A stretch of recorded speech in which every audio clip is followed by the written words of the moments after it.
on people. I'd rather hide behind a camera, and I'm more of an artist than I am. I'm not a scientist, I'm not a doctor. But I first met Bob about 2 months ago when I first heard about this whole coal issue. And so I went to a meeting and heard about what was going on, and it pissed me off. I have 2 teenagers, and I wanted to set a good example for them.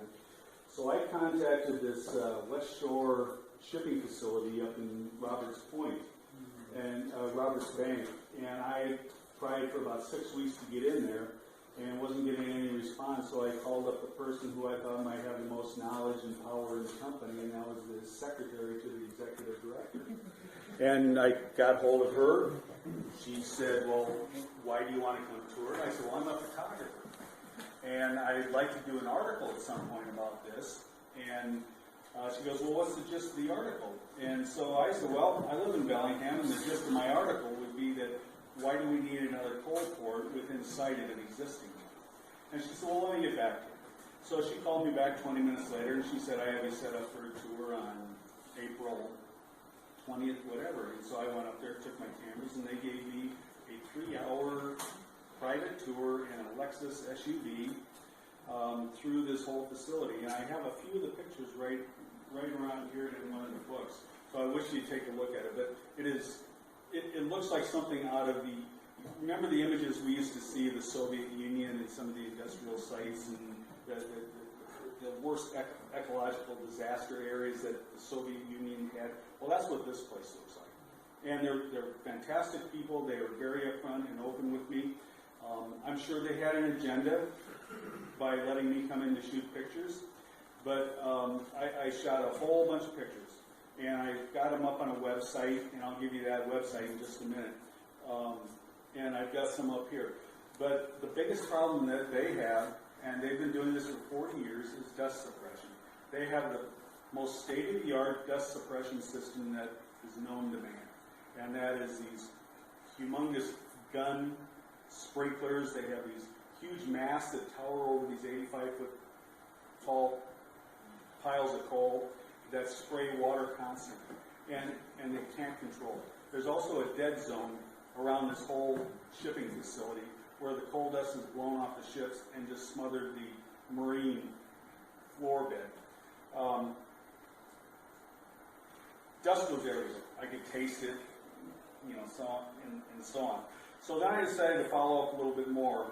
And so I just got back from Montana. I spent a couple $1,000s of my own money, and I'm not rich. I work for Boeing.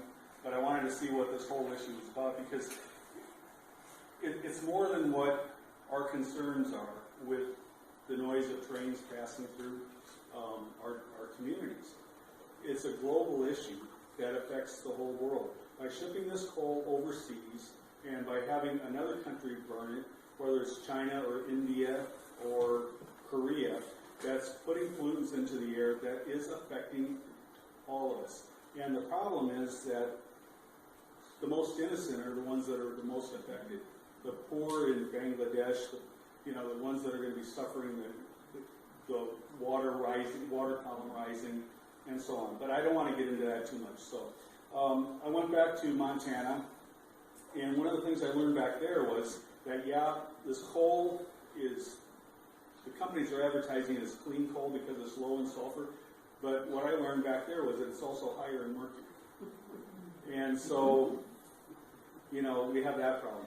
I worked for the Santa Fe Railroad years ago, and my father worked for the Santa Fe Railroad for 42 years, and back in the Midwest. And so I come from a railroad family, and my initial reaction when people were, attacking the railroad was to get real defensive about this. But this is no longer my father's Santa Fe. This is Burlington, Northern Santa Fe, that's owned by Warren Buffett, who's in.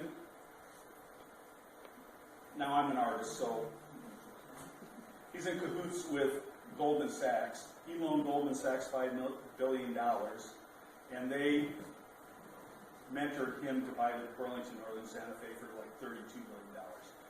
Shipping coal is the biggest profit center for the railroad. Goldman Sachs also owns a sizable portion of power generating plants in China. And so this is a stable source of coal for them. I looked up on the internet, and Goldman Sachs handled the IPO when the communist Chinese government wanted to privatize their power companies. So there's like 4 major power companies over there. And Goldman Sachs owns like a 12 or 13% of 1 or 2 of the major power companies over there. And so, you know, you have all these Wall Street firms that are just all interlocked in this whole thing. And then when the Chinese government deregulated the price of coal over there, because they had price controls on it, well, it forced the profits of these power companies to plunge like 75%. So now they want to ship American coal owned by American taxpayers from American grasslands that we own overseas. And we don't receive any benefit from this because it's very minimal the amount of money that the government receives on royalties on this. It's also the easiest coal to mine in this country. And what's happening is the amount of coal that China could take from us is like 260 million tons a year, Peabody coal announced that they could send 240 to 260 million tons a year right now to China. Well, we don't have an unlimited supply of easily mined coal. And so for our kids or our grandkids or our great-grandkids, if we ever have to use that coal, it'll be gone and it'll be very difficult to mine because the easy stuff's all gone. So what I would like to get across, and I saw all these huge mines. I mean, they're massive, and I've got pictures on my website. My website is www.paulkanderson.com, all one word, S-O-N, paulkanderson.com. And I just put it up last night.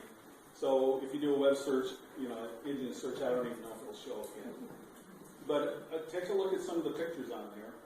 And I'd like to put up some of the pictures I shot tonight up onto that site too. So, but the point I'm trying to make is that this is a global issue that we have a responsibility to look at besides just the noise that we're going to have or the inconvenience of having all these trains go by. So we have to look at it at a local level plus a bigger level. And one other thing, this is a fantastic venue. They're doing this all over. We're not alone here. They're doing this back in Montana too. And one other thing, last thing I'll say, while I was over there, I talked to some people whose ranches had been almost destroyed by the coal mining back there. And that was because the water tables follow the aquifers follow the coal seams back there. And when they dig them up, it disrupts them, or it churns up all the coal, and then it pollutes the water. And then when these power plants burn coal, it creates an ash that's very toxic. And they create a slurry out of it and put it into settling ponds. And the settling ponds back there at Colstrip, Montana, leaked. And it damaged the wells of local ranchers. And so part of the settlement was that they ran a pipeline from Yellowstone River, 35 miles, down to Colstrip, and to provide water for both the cooling of the power plant plus water for these ranches that had been effectively, just the water tables had been destroyed. Well, at the same time I was over there, they had a pipeline burst. ExxonMobil had a pipeline burst. And I got a couple of pictures of that, too. I flew over the site. And I have pictures of the oil sitting on farmers' hayfields. And, you know, it's just a never-ending process. And they don't have a good track record. These large corporations, energy corporations, do not have a good track record of looking out for us. And so that's the only message I want to get. I've looked at the Santa Fe website a number of times, and they're trying to develop a polymer-based spray that they can spray on top of the coal to eliminate some of the coal dust, but it's also toxic. So they don't know what the effects are. Yeah, and I also read on there that the Santa Fe, Burlington Northern Santa Fe wasn't going to do it if the customers didn't pay for it. So, and the customers don't want to pay for this because this is such extremely cheap coal that all the expenses in the transportation, and if they had to ship it down through Houston through the Panama Canal, it wouldn't